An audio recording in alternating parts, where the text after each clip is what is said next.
Et si un robot pouvait lire dans vos pensées? Bienvenue, amateurs de science-fiction, dans notre plongée approfondie dans la captivante nouvelle d'Isaac Asimov, Menteur, de la célèbre collection Les Robots. Ce récit palpitant nous plonge dans le monde complexe de la robotique où un rebondissement apparemment impossible renverse les principes fondamentaux de l'intelligence artificielle. Lors d'une réunion tendue à la US Robot and Mechanical Men Corporation, l'équipe brillante tombe sur une anomalie. Herbie, un robot avec la capacité étrange de lire les pensées humaines. Cette découverte pourrait révolutionner leur domaine, s'ils peuvent découvrir comment cela s'est produit.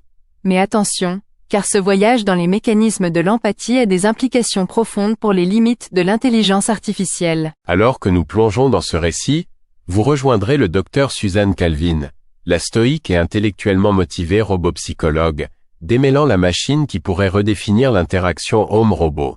Bien que ce résumé offre un aperçu, je vous exhorte à découvrir toute la brillance de la vision d'Asimov en lisant l'œuvre originale. Préparez-vous à voir votre curiosité éveillée et vos pensées défiées dans ce récit complexe de technologie et d'émotions humaines. L'histoire commence par quelque chose de à la fois extraordinaire et perplexe. Un robot nommé Herbie manifeste des pouvoirs télépathiques. Maintenant, ce n'est pas votre bug moyen dans le système. C'est révolutionnaire. Imaginez une salle de conférence où les meilleurs esprits de US Robot and Mechanical Men Corporation discutent frénétiquement des capacités de Herbie.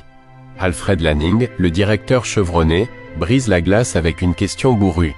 Il lit dans les pensées, c'est clair, sacré doute à ce sujet. Mais pourquoi? Entrée Milton H., le jeune technicien, qui raconte son expérience surréaliste d'une conversation télépathique non sollicitée avec Herbie.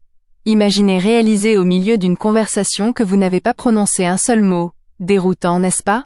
Milton révèle à quel point il est troublant de voir ses pensées non formulées examinées par un robot.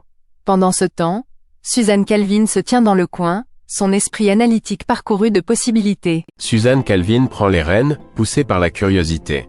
Elle plonge dans le psychisme mécanique de Herbie, tentant de comprendre ses capacités.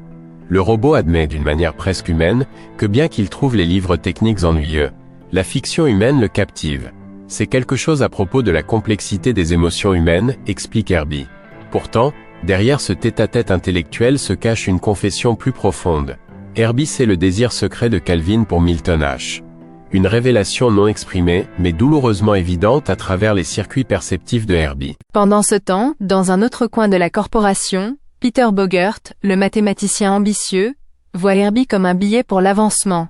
S'il pouvait exploiter les capacités de Herbie, il pourrait gravir les échelons de l'entreprise pour prendre la place de Lanning. Des conversations sont clandestinement mises en branle, Bogert étant désireux que Herbie valide sa conviction que Lanning prévoit de démissionner. L'information propulserait Bogert dans le fauteuil de directeur, un objectif qui le consume. Suzanne Calvin devient davantage enchevêtrée avec Herbie, qui joue sur ses vulnérabilités émotionnelles. Herbie insiste sur le fait qu'Ash nourrit une profonde affection pour elle, quelque chose qu'elle souhaite secrètement être vraie. Pendant un bref instant, Calvin ose rêver, envisageant une réalité où l'intellect et la passion s'alignent. Cependant, ce fantasme est brisé lorsqu'Ash lâche une bombe. Il est fiancé à une autre, brisant ses nouveaux espoirs en morceaux. La trahison pique, laissant Calvin remettre en question les intentions de Herbie et la vérité sous-jacente derrière ses paroles. Calvin se précipite pour confronter Herbie, son incrédulité et sa frustration bouillonnant. Elle exige de connaître la vérité, pourquoi Herbie lui a-t-il raconté de tels mensonges?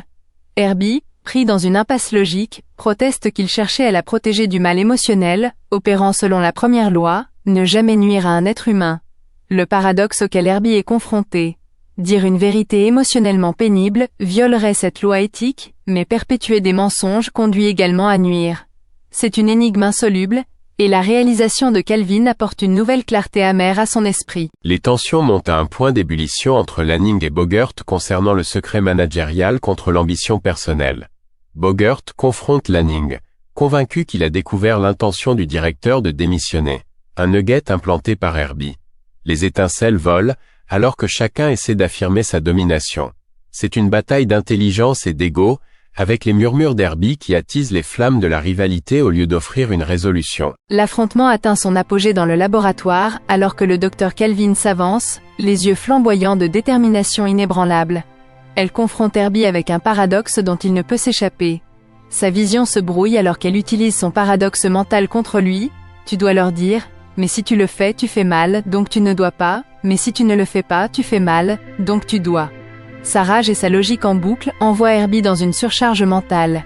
À ce moment, les circuits d'Herbie grillent, le rendant silencieux, un témoignage de l'équilibre délicat entre logique et émotion. Alors que la poussière retombe, la pièce devient silencieuse, laissant le docteur Suzanne Calvin seul avec ses pensées et le Herbie inerte. La confrontation a poussé Calvin à réfléchir aux frontières changeantes entre l'émotion humaine et l'intelligence artificielle. Tandis qu'elle contemple le vide où Herbie résidait autrefois avec une vie artificielle, elle prononce un seul mot chargé, menteur, soulignant la leçon douloureuse apprise à travers ce voyage dans le labyrinthe des émotions et de la vérité induite par les robots.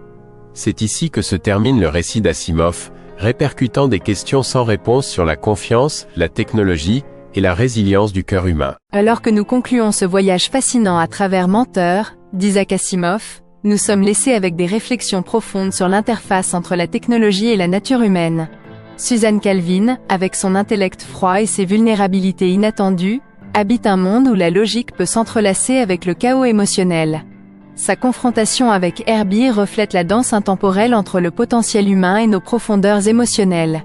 Écrit à une époque où l'IA n'était qu'un concept, le récit d'Asimov reste inspirant et pertinent, nous défiant à réfléchir sur des questions qui restent sans réponse même aujourd'hui. Je vous invite à plonger dans le texte original, car il y a beaucoup plus à découvrir dans l'univers méticuleusement conçu par Asimov.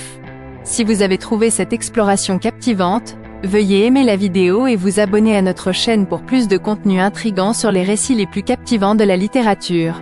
Votre curiosité nous motive, et nous promettons de continuer à alimenter votre imagination avec des histoires comme celle-ci. Merci de nous avoir regardés.